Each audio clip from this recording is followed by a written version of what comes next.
The Holy Gospel for this Stewardship Sunday is recorded in the Gospel of Matthew, chapter 6. You may remain seated. Jesus speaking. Do not store up for yourself treasures on earth, where moth and rust consume and where thieves break in and steal. But store up for yourselves treasures in heaven, where neither moth nor rust consumes, and where thieves do not break in and steal. For where your treasure is, there your heart will be also. The Gospel of the Lord. Thanks be to God. We've already held this up for the children's message, but I hold it up for us today too. Where did it go? Here it is. And it is turned off, Jan. Thank you. The cell phone. It's changed our lives in many ways, hasn't it? I remember reading National Geographic or whatever it was popular mechanics back then, that talked about the day that we'll be able to talk on a phone without a cord. I didn't think it would ever come about. Well, that shows my age, doesn't it? They have to be 22 to 45 miles apart or less. We've all seen them. They are the towers that transmit the signals that make our cell phones usable. If the towers are not within reach of each other from the 22 to 45 miles, the signal is lost and we will be without the ability to use our phones. You see, we are dependent upon that cell phone tower to communicate a message that will communicate to us what our friends are trying to say to us. You know, we can't be a tower by ourselves, but together we form quite a network. You know, last Sunday I had my grandchildren with me. I had forgotten how much my 3-year-old grandson Dominic likes to talk. I have no idea where he inherited that gene, but he talks to everybody. And I thought to myself, you know, everybody needs a Dominic in their lives. How handy it would be if he would be always there when some telemarketer calls on my cell phone and wants to talk to somebody, that I say, just a minute, I think you want to talk to Dominic. Wouldn't that be a win-win? He gets to talk to somebody and they never get any information, so I think it would work quite well. Today, folks, I'm inviting us to consider a new kind of stewardship, a stewardship that I would call cell phone stewardship.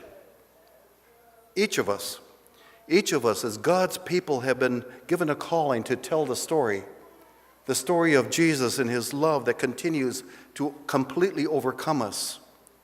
And in a sense, God is trying to convince us that each of us are cell phone towers that are communicating a message and sending a signal out that is important for all to hear in our vicinity.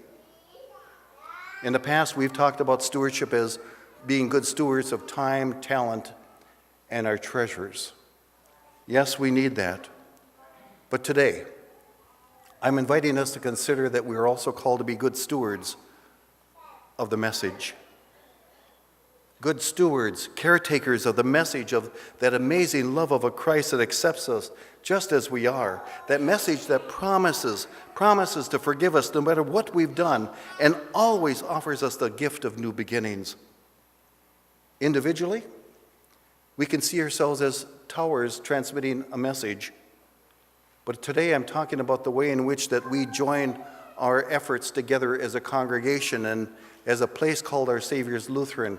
We become a transmitter of the same good news. And out of that message comes a message that is not for just some. It isn't for a selected few. It has no exclusions. It doesn't regard those that are different than we are. It doesn't disregard those people who might even be hard to understand. You see, this message is for everybody. This is our calling that has been given to us in our baptism, and we find it as a gift to be together in a community called a congregation, saying together we can transmit this message in ways in which that we can't do it all by ourselves. Yes, we are called to be stewards of our time, talent, and treasure, but today join me with a question of what does it mean to be a caretaker of the message that Christ has given to us that gives us hope and healing for all who are hurting. In the lesson that we read this morning from 2 Corinthians, It was a follow-up to what the Apostle Paul discovered in a church in Macedonia. And what we know about this church was that it was a rather poor church. It did not have a large financial portfolio. But yet the gospel of Jesus had touched them in such a way that when they heard about a fund drive for the relief for the people in Palestine that were going through a poverty or through a famine, and they were making collections in areas to send back, this church from this area of Macedonia that was not known to be very wealthy begged to be a part of that collection. The Apostle Paul was caught off guard by this church. And he said, I didn't expect this church to be a part of this kind of a response. But you know, what Paul said, that they gave far beyond their means. And what Paul was saying is that there's something that changes a congregation or a person when the message of Jesus and his love and his forgiveness and his gift of new beginnings has really touched us deep in our lives. All of a sudden, we find that that's a message that we are given to transmit to others. And so, yes, this gospel of Jesus Christ touched this church in Macedonia, not only so that they felt good about the salvation that they've been given, but now their eyes were open to say, how can we help those others in need, wherever they are, even if it means giving of our finances? You see, they saw themselves stewards of the message. The good news of Christ had taken root in their lives, and now they understood that they were given a calling to be that transmitter tower to say, how can we share that with others in the time of their need? Our Saviour's Lutheran has adopted a mission statement, one that we're living in and the one that we're growing out of in our mission statement by saying, reaching out with a voice of hope. We see that everything that we do in this congregation is a transmission tower that is clearly calling others to know that Jesus loves them and comes to give them hope. One of our goals that we have for challenge goals for this coming year is to include Jesus refills into our annual budget. It's never been there before. This important ministry has happened only by personal contributions here and there, but we as a church have never adopted it as a part of our budget. We want to this year. That means $8,000 over and above what we had budgeted last year will go towards feeding the hungry downtown St. Paul. I think it's the Union Gospel Mission that has this theme that hope begins with a meal. If that's the case, the reason why I think it's important for us to adopt this 2017 challenge goal of bringing Jesus refills into our budget is that we want to give hope to people that are hungry for the next meal downtown St. Paul. The second challenge goal we have is to develop a property maintenance fund. We hope to put $12,000 into this fund, and I am not really proud to say that we as a church have never ever budgeted funds for that unexpected and knowing repairs are going to come in this facility that's now 14 years old. As a council, we're being proactive, saying we need to be prepared for what is coming. And so why do we spend $12,000 on something that will be there and may not be used and carried over for the next year? Because we want this to be the facility that is a fine, comfortable, and a very inviting place where members and non-members can come and say, my son or daughter is getting married. Could we use your church for a wedding? And we say, absolutely. We want this church to be in the best place where a family in our community, or maybe even our membership, or maybe someone that lives close to you, or someone you work with that dies, and has a family member that dies that doesn't have a church home, that you can say to them, our Saviour's Lutheran would be happy to give your family a meaningful worship service and a funeral, and also provide refreshments for them and give them everything they need to make this a meaningful experience. See, our facilities do make a difference. Now, it's possible. It's possible that one person could make a check out for $12,000 from our church and cover that, and another one for $8,000 for the first goal of our bringing in Jesus refills. But I think it's much better, much, much better when we all invest in this in a way in which that we say that we all are that transmission tower, and if we give $3, $4, or $5 each Sunday, each of us, we will exceed that goal. The third goal that we have is to move more of our staffing salaries closer to the minimum of the Minneapolis area synod guidelines. That amounts to $46,000, folks. That's a lot of money. But it also highlights for each of us, when we're honest about it, that many of our staff that we have in this church that are so dedicated to their work and to this church's mission have all been working under the salary guidelines by a long ways. What we're doing by adding this $46,000 to our budget is saying that we're committed to give to our staff that which we need to grow that mission in every way that we can. You see, this is a bold challenge for our church. Our church council, I commend them for their vision and for their ways in which to say as a church that we can increase our entire budget to 2017 by $66,000, because they have caught the vision that when each and every one of us sees that we have a part in this, $3, $4, $5 a Sunday, and maybe some of us could give even more, that this challenge goal will be met in very significant ways.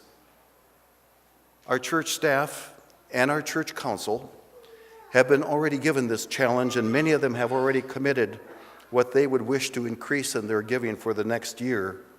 Some of them have given up to $10 a Sunday more, and because they know that some of us are simply unable to give more next year. You see, the bottom line of these challenge goals is that we do it together. We do it together. One transmission tower for a cell phone that stands all by itself out here without surrounding towers will be useless, because they depend on the connection with each other to make that signal go wherever it should. Reaching out with a voice of hope, friends, that's what we do as a congregation.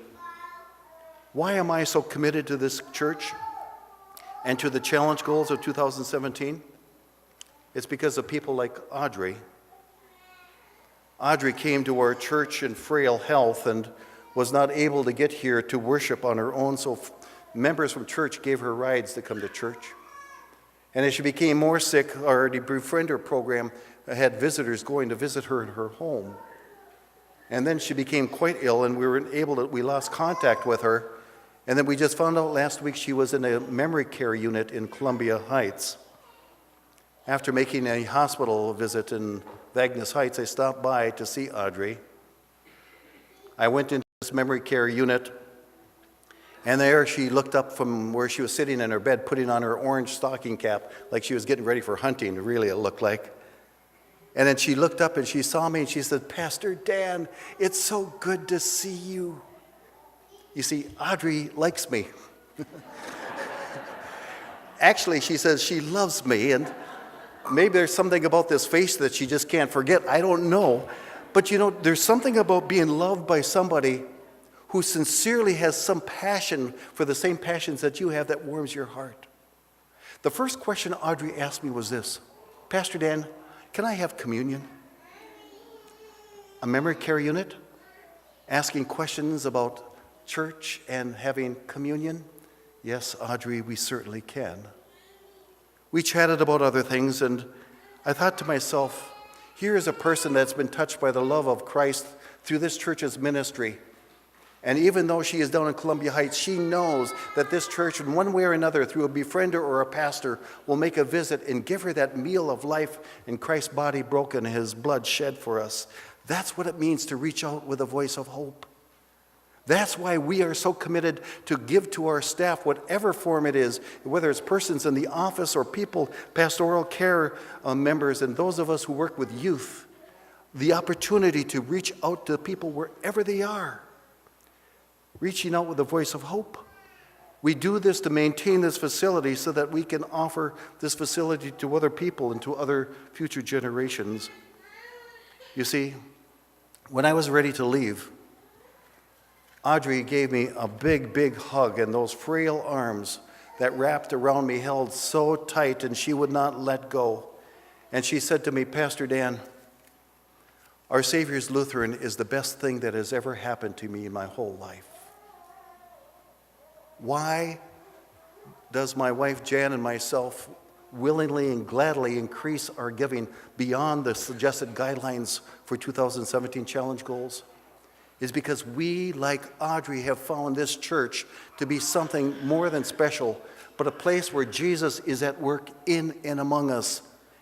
And we want to be a transmitter tower that communicates that to other people. You see, we can raise the $66,000 in many ways.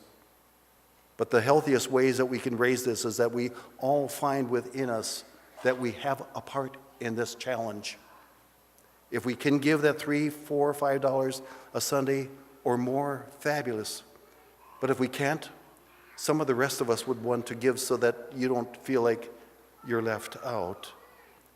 Together we are sending a strong signal of Christ's love that changes lives, restores the forgotten and the lonely and the destitute with a bold message of hope. Thanks for being good and faithful stewards of this message of Christ. Together, we proclaim that Jesus does care, Jesus listens, and Jesus comes to restore this world and a nation that is divided with hope. This message, like this church, is the best thing that could ever happen to us. Talk about being good stewards of the message.